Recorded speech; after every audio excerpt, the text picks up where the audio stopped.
A city made of paper and wood, thousands of tiny cooking fires lit for lunch, and a single tremor turned a meal into a firestorm that would rewrite the rules of architecture.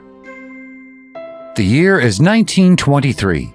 Tokyo is a sprawling metropolis of narrow alleys and wooden homes. It's a Saturday, and as the clock ticks towards noon, the city is filled with the smell of charcoal smoke. Thousands of families are lighting their shichirin, small clay stoves, to cook their midday meal. And so far, it's a peaceful, domestic scene. But 40 miles away, two tectonic plates are slipping.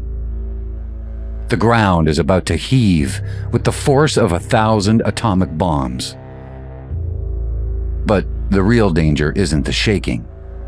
The real danger is the fact that nearly every house in the city has an open flame burning in the kitchen at the exact same moment. When the quake hit at 11:58, it wasn't just the buildings that fell, it was the stoves.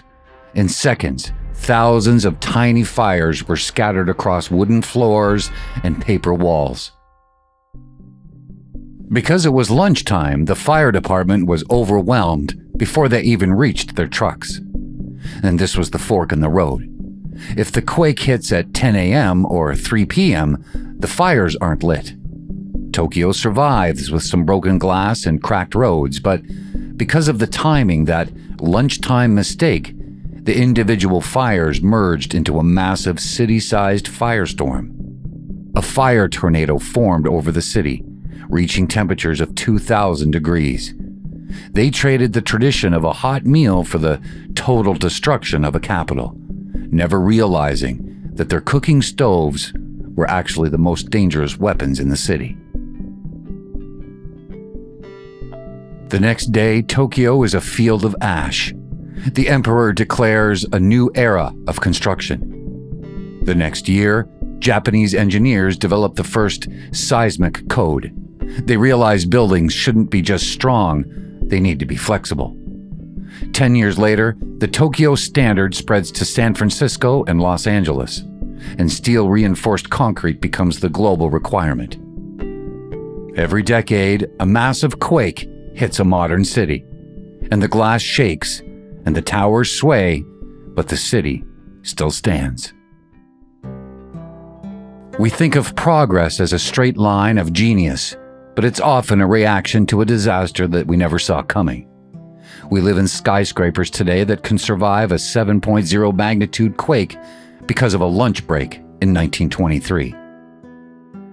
It's a reminder that the most ordinary parts of our lives, our meals, our timing, our habits, are the invisible threads that hold civilization together. But what if the quake hit at midnight? The fires are out. The city wakes up to some rubble and cleans up the streets and goes back to building with wood and paper. But without the firestorm, we don't get the radical shift in seismic engineering. We don't learn how to make buildings dance with the earth. How many millions would have died in the quakes of the 20th century if Tokyo hadn't been sacrificed to teach us the lesson? The lunchtime mistake was a tragedy, but it became the blueprint for every safe city on the planet. Would you trust the floor you're standing on today if that earthquake had happened 2 hours later? And that's the ripple of a charcoal stove. So what about you? Have you ever done something routine only to realize later how close you were to catastrophe? Share it in the comments below, and if you would like to explore more of these ripples in history and in life, please hit subscribe and join me on the Ripple Trace.